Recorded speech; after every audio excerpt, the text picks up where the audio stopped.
Hi, and welcome to the show. Subscribe at kevinmd.com/podcast. Get CME for this episode by clicking on the CME link in the show notes. Today, we welcome Leana Pande. She's a medical student, and she's the co-author of the article, Understanding and Addressing Intimate Partner Violence in Healthcare. Leana, welcome to the show. Thank you for having me here. So let's start by briefly sharing your story and journey. Well, I'm a third-year medical student at the Touro College for Osteopathic Medicine. I grew up in a medically underserved community in northeastern Pennsylvania. So a lot of the reasons I wanted to become a physician were to help serve populations that aren't necessarily getting the care they need. So currently my role is as the co-chair of the Domestic Violence Prevention Committee with the American Medical Women's Association. And it's been a really interesting and educational process because I've learned a lot about how we can help men and women in intimate partner violence or IPV settings and situations. And I've gotten to apply that information. So we're going to talk more about that, of course, in your KevinMD article, Understanding and Addressing Intimate Partner Violence in Healthcare. So tell us what this article is about. It's essentially about the virtual webinar conference that we put together in October.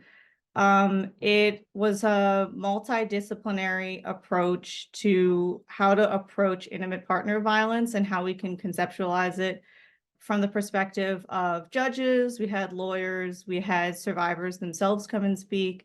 And then there were anyone in the American Medical Women's Association and extending to other medical students and physicians could come in and ask questions and interact with the speakers and learn a little bit more about not just how to identify intimate partner violence, but what do you do then in those situations and how does someone in that who finds himself in that position want to be best helped, because sometimes they really just want medical care and they don't necessarily want to be saved, so to speak.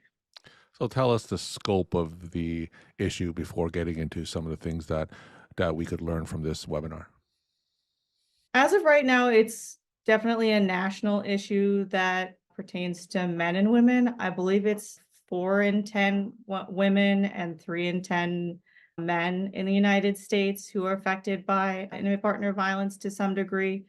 It was just Intimate Partner Domestic Violence Awareness Month in October, and it was addressed by renewing certain legal actions in the White House in October also, which is when we held the conference. So it's a very relevant topic today, and the only question becomes, are medical students, residents, physicians ready to deal with this when they see that in practice, actually, and not just conceptually? Now, for the healthcare professionals and medical students who were at this conference, what are some of the key takeaways that they came away with? I think we definitely got a better sense of the scope of how many people can get involved. We had a keynote speaker, Dr. Horn, who's really involved in the Indigenous community in Canada, who spoke a lot about how she feels problems that are systemic can be solved with upstream and downstream issues. And as physicians, they have the opportunity to deal with problems upstream, so to speak, before that's disseminated in the community. So by discussing with lawyers, judges, and survivors themselves, as well as physicians who are really involved in child outreach and intimate partner outreach, we got a chance to see what do they want themselves. For issues of human trafficking, sometimes it was as simple as they just want dental care and they don't necessarily want a legal case or a report to follow them. They just want to be treated. Some people felt that they just wanted to be presented with resources that they could take at a later time, because there was one survivor who spoke who said she got a phone number that she kept around with her for a long time, and then she only used it when she was ready, because the survivors themselves know best how their abuser can interact with their family and surroundings in a way that they best know how to navigate the situation more than we can, and meeting them in the last 5 to 10 minutes. So coming up with ways to screen and then provide resources that they can utilize on their own timeline was a big point that we made in different forms, whether it's store this phone number in your phone as a different person rather than as, shelter, or just letting them know they can come back at any time and they don't not pressuring them to make certain decisions. I'm a primary care physician, and I wish that intimate partner violence can be addressed more thoroughly in the exam room. What are some of the reasons why they aren't addressed as often as it should be? I think it's to some degree willingness of the patient or the physician. One of the questions the committee is looking at right now is, well, you're taught how to screen for is someone safe in their home, but once if they said no, do you know what resources are in the community to then help that patient? Are you able to or equipped to help someone who says, "Oh, the person who's with me, I don't feel safe with them, and I need to find a way out"? How confident are you in using the resources in your community? Are you aware of the resources in their community? And do those even exist to begin with? Because like I said, where I'm from in northeastern Hmm. Pennsylvania, I got a survivor from my hometown to speak. And she was said there's two different resources. If they don't necessarily believe you, it's very difficult then to continue to make a case to get any kind of help, to get resources you need to kind of climb out of that situation. Now, from this conference, what kind of questions should clinicians be asking in terms of approaching a topic like this? I think that varies based on the person you're speaking to. We had a pediatrician from the SCAN program in Connecticut come Hmm. speak, and she made some good points about how, because there's a lot of mandated pediatric laws, you have a lot of opportunity for prevention if you're speaking to someone who's very young and getting them out of the harm's way from being, so to speak, collateral damage of IPV, and just kind of asking about how they're feeling at home, asking about any injuries they may have, screening for how they feel today, trying to get a sense, ask them what's their day-to-day like and see how that's described, and just kind of seeing their overall, how did they behave in their affect. Of course, when it comes to adults, like there's a little bit more of a filter. Their willingness to be helped is depending on how safe they feel and Hmm. do they want a report out so necessarily. It's sort of almost the same with mental health. People are willing to speak, but then they know that they have to perhaps censor themselves or change the way that they're speaking because they don't necessarily want that help. Now, you talked a bit about this earlier, but go into more detail in terms of what kind of resources in general are available to patients that find themselves in intimate partner violence situations. This varies a little bit from geographically where you are. There's like all kinds of national helplines, and you can read things about like the power wheel to kind of educate yourself. Like, am I in an intimate partner violence situation? One of our survivors spoke a little bit about how she didn't realize herself until she late in life became a nurse and was reading about IPV in nursing school that she was in that situation Mm. herself.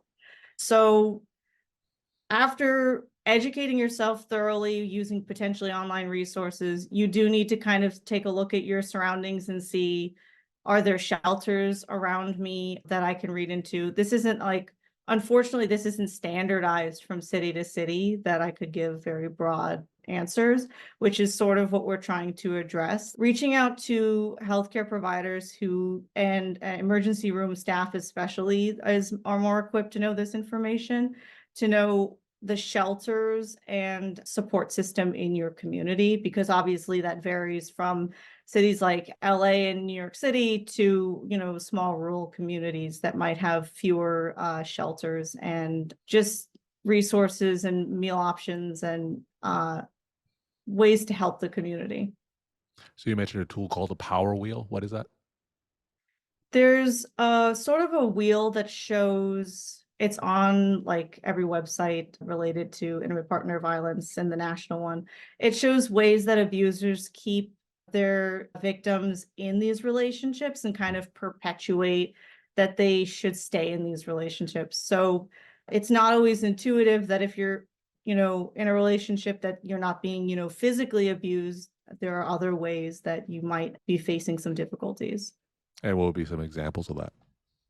Well, just putting down the Mm, individual, name calling, kind of negative comments like, "Oh, you don't look great in that shirt today. Oh, that's fine," and then that person might be kind of stuck thinking about that shirt or, it's just kind of mental tactics to sort of keep an individual from thinking that they have power in their own life and agency to do things for themselves. It's just kind of intimidation, emotional abuse. It could be economic abuse. mm. Like maybe you don't have access to your own financial documents, so that would keep you where you are.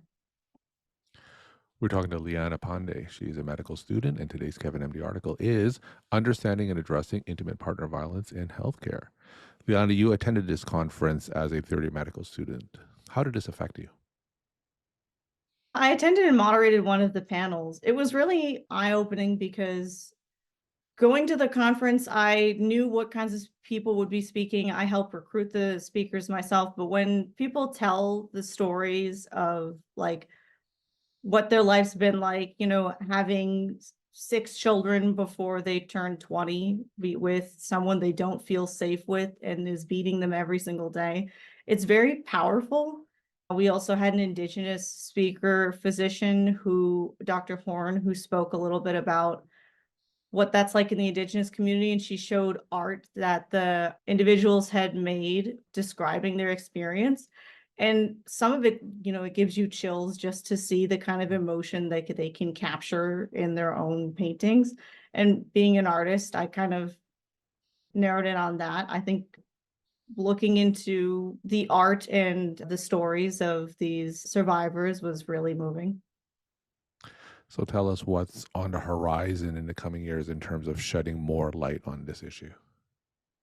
I think at least from the perspective of the committee, education for and webinar opportunities to show what is it exactly that you can do to take concrete steps to help individuals who are facing situations of intimate partner violence.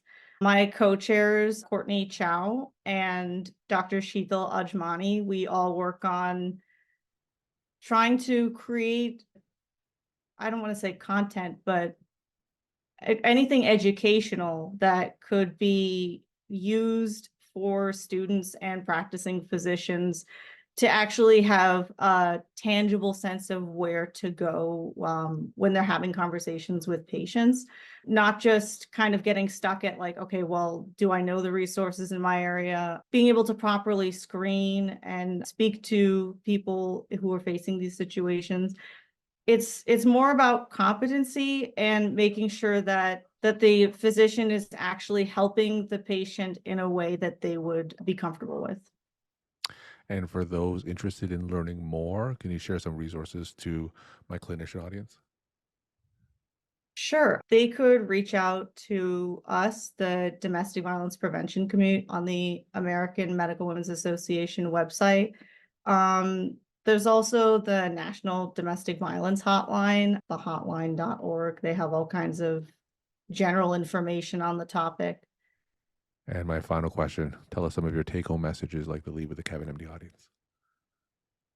I would say if you ever encounter an IPV survivor or someone who's currently going through the situation, meet them where they are. Try to give them tools that they can use when they feel mentally and physically able to do that, because it's only going to be beneficial to them if they feel they can use the tools you're giving them and not if you're kind of pulling them away, even though it feels like a very knee-jerk reaction is what we got to get them out of this situation. Leana, thank you so much for sharing your time and insight. And thanks again for coming on the show.